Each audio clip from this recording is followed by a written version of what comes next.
Жаһан жұртын коронавирус жалмап жатқанда Қазақстанда жедел жәрдем жүргізушілері далада қаламыз ба деп қорқып жүр. Нақтырақ айтсақ, Алматыда жедел жәрдем жүргізушілері жаппай жұмыссыз қаламыз ба деп қауіптенеді. Айтуларынша, басшылық оларды шетінен ақысыз демалысқа жіберіп жатыр. Ал жедел медициналық көмектің 4-ші санаты бойынша қызмет көрсететін олардың көліктері жыл басынан бері тоқтап тұр. Бірақ жедел жәрдем қызметінің басшысы барлық әрекет заңды, жүргізушілер жұмыссыз қалмайды дейді. Ендеше ел неге алаңдаулы? Жарас Ниязбек айтып бермек. Таң атпай талабын айтқан бір топ жүргізуші Алматының жедел жәрдем қызметкерлері. Басқарманың жеңіл көліктерін айдайтын олар аяқ асты автопарк жабылып, жұмыстан шығып жатырмыз дейді.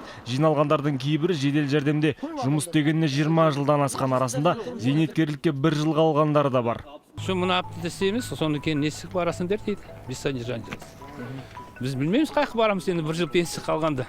Жабылып жатыр, сол арғырай шындықты айтпай отыр бастықтар. Арғырай не болатын, точно не болатын айтпайды.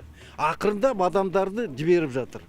Типа отыра тұр дегенде, а сен отырмайсың ғой, тірі адам болғаннан кейін тіршілігін істейсің. Жедел медициналық жәрдемнің 4-ші санаты бойынша қызмет көрсететін мына көліктер жаңа жылдан бері қаңтарылып тұр екен. Бұлардың жүргізушілерінің айтуынша Алматыда дәл осындай 3 автопарк бар. Наразы жүргізушілер 1 наурыздан бастап жұмыссыз қаламыз ба деп қауіптенеді. Ал мұндай автопарктердегі жалпы жұмысшылардың саны 300-дей екен.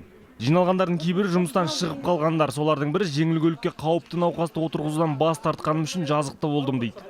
Прямо ана кісі қан түкіріп тұрған кісі. Ол жұғатын ауру ол. Сол себептен мен оны апармайын дедім. Сол себептен маған прямо гаражға звондап центрға. Аменов азаматтың өзі маған уволен деп заявление жазып заставили уволить етуге. Әменов Азамат қалалық жедел жәрдем қызметінің басшысы. Ол жағдайдан хабардар екенін телефонмен сөйлескенімізді айтты. Наразы жүргізушілердің алаңдайтын жөні жоқ дейді. Оның айтуынша бұл автопаркты мемлекеттен қаржыландыру тоқтаған. Сондықтан барлық көліктерді жұмысшылармен бірге емханаларға таратып бермек. Ал Азамат Әменов емханалар қандай еңбекақы береді, жүргізушілердің қалауы ескеріле ме, ол жағын білмеймін дейді. Бірақ жиналған жүргізушілер заңгер көмегіне жүгініп, мәселені заң аясында шешпек. Жарас Ниязбек, Думан Сүлейменов, Информбюро, Алматы.